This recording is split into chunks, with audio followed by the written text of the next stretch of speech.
Tollywood number 1 comedian Brahmanandam పరిస్థితి తీవ్రంగా విషమించింది. ఆయన గత కొంతకాలంగా అనారోగ్యంతో బాధపడుతున్నారు. అస్వస్థత కారణంగా ఇటీవలి కాలంలో బ్రహ్మి సినిమాలు కూడా తగ్గించారు. ఆయన ముఖంలో ఇంతకు ముందుండే గ్లో తగ్గిపోవడంతో కామెడీ ఎక్స్ప్రెషన్స్ కూడా ఇవ్వలేకపోతున్నారు. అయితే ఆదివారం నాడు బ్రహ్మానందం పరిస్థితి సీరియస్గా మారడంతో కుటుంబ సభ్యులు ఆయన ముంబై తరలించారు. ముంబైలోని ఏషియన్ హార్ట్ ఇన్స్టిట్యూట్లో బ్రహ్మానందానికి అత్యవసరంగా ఆపరేషన్ నిర్వహించారు. బ్రహ్మానందాన్ని హాస్పిటల్కి తీసుకెళ్లే సమయానికి ఆయన పరిస్థితి విషమంగా మారినట్టు సమాచారం. దాంతో ఏషియన్ హార్ట్ ఇన్స్టిట్యూట్ వైద్యులు అప్పటికప్పుడు వైద్య పరీక్షలు నిర్వహించి అర్జెంట్గా హార్ట్ సర్జరీ చేయాలని, లేకపోతే ప్రాణాలకే ప్రమాదం అని చెప్పారు. దాంతో బ్రహ్మానందం కుటుంబ సభ్యులు ఆపరేషన్కి అంగీకారం తెలుపుతూ పత్రాలపై సంతకం చేశారు. గుండెకి సంబంధిత సమస్య ఉండటంతో హార్ట్ సర్జరీ రమాకాంత్ పాండా ఆధ్వర్యంలోని డాక్టర్ల టీం ఆయనకు ఆపరేషన్ చేశారు.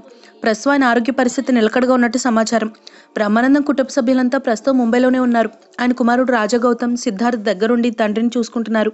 హాస్యబ్రహ్మ అనారోగ్య పరిస్థితి గురించి తెలుసుకున్న అభిమానులు, సినీ ప్రేక్షకులు ఆయన త్వరగా కోలుకోవాలని ప్రార్థిస్తున్నారు. ఒకే ఒక భాషలో ఎక్కువ సినిమాల్లో నటించిన నటుడుగా బ్రహ్మానందం గిన్నెస్ బుక్ రికార్డులకు ఎక్కారు.